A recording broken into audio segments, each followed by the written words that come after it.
Right, just hours after Jubilee's Uhuru Kenyatta was declared the winner of the March 4th presidential ballot, the rival CORD faction addressed a press conference where flag bearer Raila Odinga said they will be filing a petition on Monday challenging the election of Uhuru Kenyatta.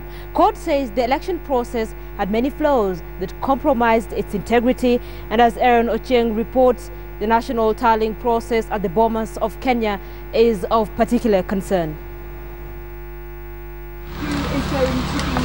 The Coalition for Reforms and Democracy CORD will on Monday move to the Supreme Court to challenge the election of Uhuru Kenyatta as the fourth president of Kenya.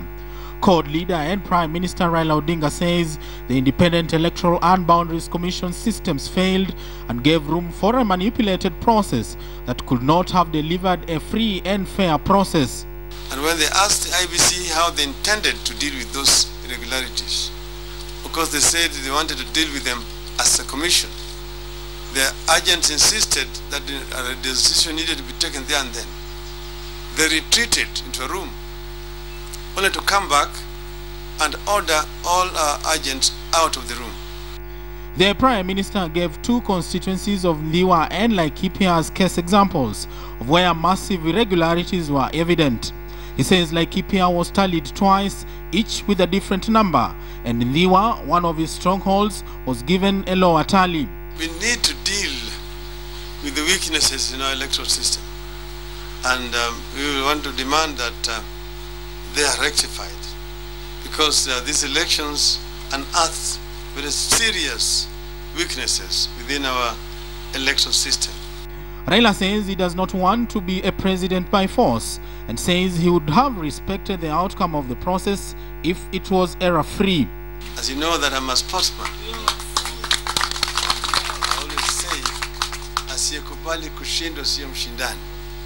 But I have a duty and responsibility to protect democracy in this country. The struggle for democracy in this country is very long. And we are not about to surrender it to the process of retrogression and darkness.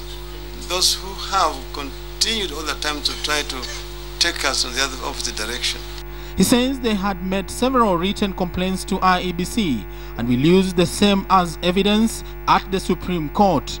Uhuru garnered 6,173,433 votes out of a possible 12,338,666, translating to 50.07% of the vote tallied, while Raila garnered 5,340,546, representing 43.28% of the total tallied votes. After the declaration of the presidential results, the Supreme Court has 14 days within which it is required to rule on any petition challenging the results. As IEBC closes down on the voting exercise, ODM is crying foul and saying that they are going to the Supreme Court to decide if Uhuru Kenyatta is indeed the duly elected fourth president of the Republic of Kenya. Aaron Ochieng, KTN, Nairobi.